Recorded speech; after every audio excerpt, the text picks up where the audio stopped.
Last Sunday, AEW presented its All Out pay-per-view from Chicago, the greatest pay-per-view in my opinion in company history. CM Punk looked like he didn't miss a beat after 7 years away with his win over Darby Allin. Minoru Suzuki made a surprise appearance that got a nice pop out of me, coming out to confront Jon Moxley after his win over Satoshi Kojima. The Young Bucks and the Lucha Bros tore the house down, put on one of the damnedest cage matches that you will ever see, crowning new tag team champions. Ruby Soho debuted as the Joker entrant in the Casino Battle Royal and won. And they closed out with the AEW debuts of Adam Cole joining the Elite, all of his Elite buddies, and Bryan Danielson fighting against the Elite. He did not come out to Final Countdown, which was a bummer. He came out to a remixed version of his Ride of the Valkyrie song that he used in WWE. Tony Khan did try to obtain the rights to Final Countdown for Danielson, but even for him, even for Tony, the cost was just too high. Now, how high, you might ask? Well, that's what Matt Riddle wants to know. Lenny Leonard chimed in on Twitter. He used to do the announcing for Ring of Honor many years ago. He's also announced for a whole bunch of promotions. Lenny Leonard has been around for years. He's announced for Evolve and Shimmer and Dragon Gate, among other places. But he claimed that when ROH went to pay-per-view in 2008, and they inquired about the rights to use the song for Danielson, the band Europe, whether I don't know if it was Europe or the record company, whoever it was, on behalf of Europe, wanted something like $50,000 per play each time they used the song. I don't know if that means, like, if he made an entrance for a match and then won the match and then they played his music, if that would be $100,000 for one night, or if that was $50,000 per night. Either way, that's quite ridiculous. But do you know what that means? Do you know what that means? If they got rid of QT Marshall's contract, we could have gotten Final Countdown at All Out. But in comments that he made in the ring after the show went off the air, Danielson had praise for his former employer, which got boos from the crowd. But Danielson made it very clear he was happy in WWE. He did not bash them. He's not bitter. He has no reason really to be bitter about anything in WWE. He was happy there.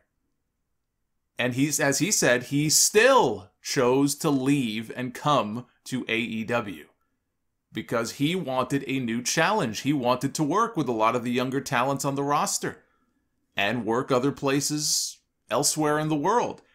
Per The Observer, WWE did give him a major offer to stay and even promised him the ability to work matches for New Japan, including Vince McMahon supposedly giving him permission to work the G1 Climax.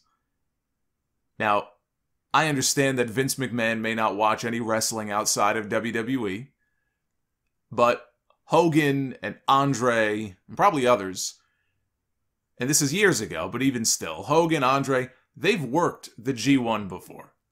I'm sure Vince McMahon has heard of the G1, but I doubt that he knows the kind of time commitment that would be required of somebody to actually be in the tournament.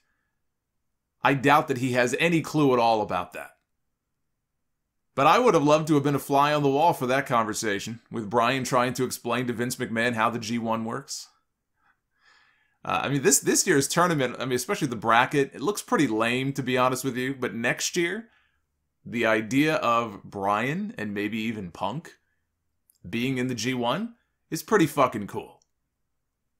But all the momentum from the pay-per-view led to Dynamite on Wednesday doing its second biggest overall audience in the history of the show, second only to the premiere episode 2 years ago, doing over 1.3 million viewers on TNT.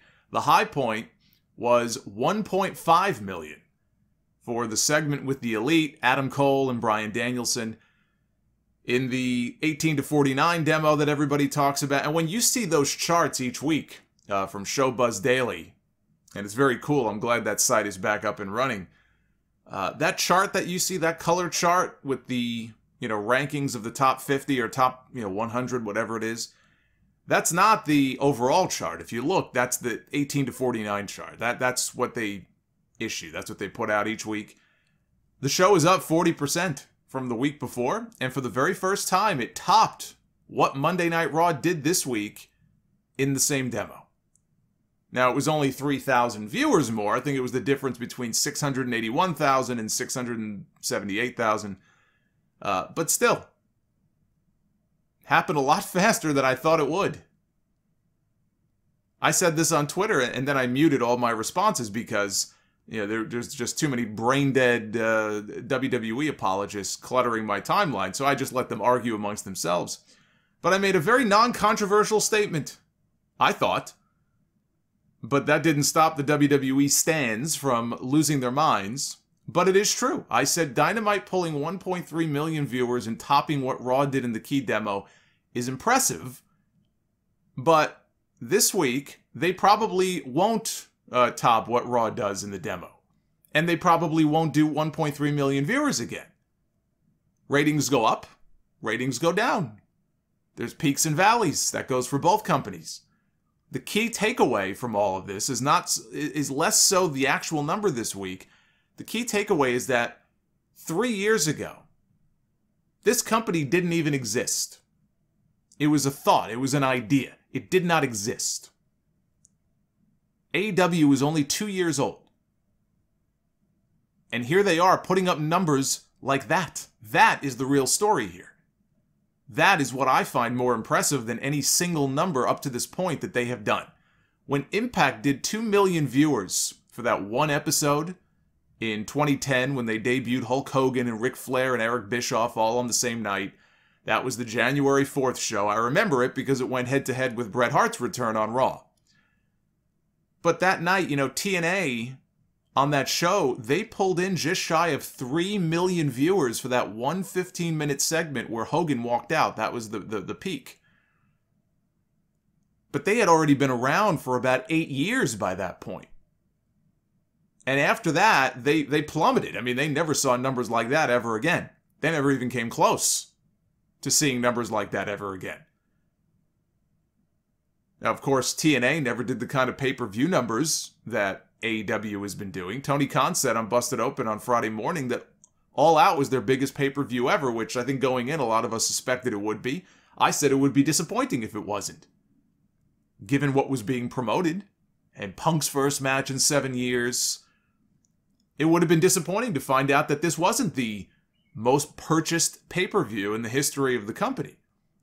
But he confirmed that it was, and that it did somewhere well over 200,000 buys. We don't have the exact number yet, but it is somewhere in that 200,000, probably to 220 range. TNA never had a pay-per-view that did more than 55,000. That was for the Kurt Angle Samoa Joe cage match. So that's a big deal for AEW. That is the biggest buy rate for a non-WWE wrestling pay-per-view in more than 20 years. You'd have to go all the way back to WCW Mayhem in 1999. So if bringing in established names like CM Punk and Bryan Danielson helps draw attention to their less established names like MJF, like Darby Allin and Powerhouse Hobbs, and people like that, and people who are watching the show like what they see and they stick around, then they've hit upon a winning formula. It remains to be seen if they can maintain these numbers in the long haul. TNA didn't do it. Can AEW do it? I think they have a better shot at it than Impact did. But are there enough wrestling fans left to sustain that? Can AEW give them enough of what they want to see to sustain and build upon those numbers? Because right now, they have all the momentum on their side. Give people what they want to see, I believe, and they will reward you for it. They gave me Minoru Suzuki in the main event on TNT Wednesday night against Jon Moxley, and they cut off his entrance because they were running long. We got some bad time management by AEW and WWE on Wednesday and then on Friday. Moxley picked up the win. They only went 8 minutes. Suzuki, he suffered a nasty gash above his eye. He needed 7 stitches when the show is over. But it looks like Suzuki is not done yet with AEW. AEW announced that Suzuki will appear on Dynamite in Newark this week alongside his former Suzuki Goon stablemate, Lance Archer. to issue a new challenge to Jon Moxley. They said Suzuki and Archer were both furious about the preferential hometown treatment that Moxley received in Cincinnati. I don't know if if this was part of the plan all along or not to bring him back. But I love that Tony Khan recognized how upset a certain segment of his audience was that Suzuki's entrance was cut short when, I mean, honestly, half the fun is singing along to his song. And now they're bringing him back. Better give us the full entrance this time. But Suzuki is a freelancer. I think he has been for years, like Liger was. I don't think he's actually under a New Japan deal, so he can probably book his own dates. He is booked for the GCW show on the 24th against Homicide. He's wrestling Jonathan Gresham on the GCW show actually this Friday in LA. But the week after that, he wrestles Homicide in Queens.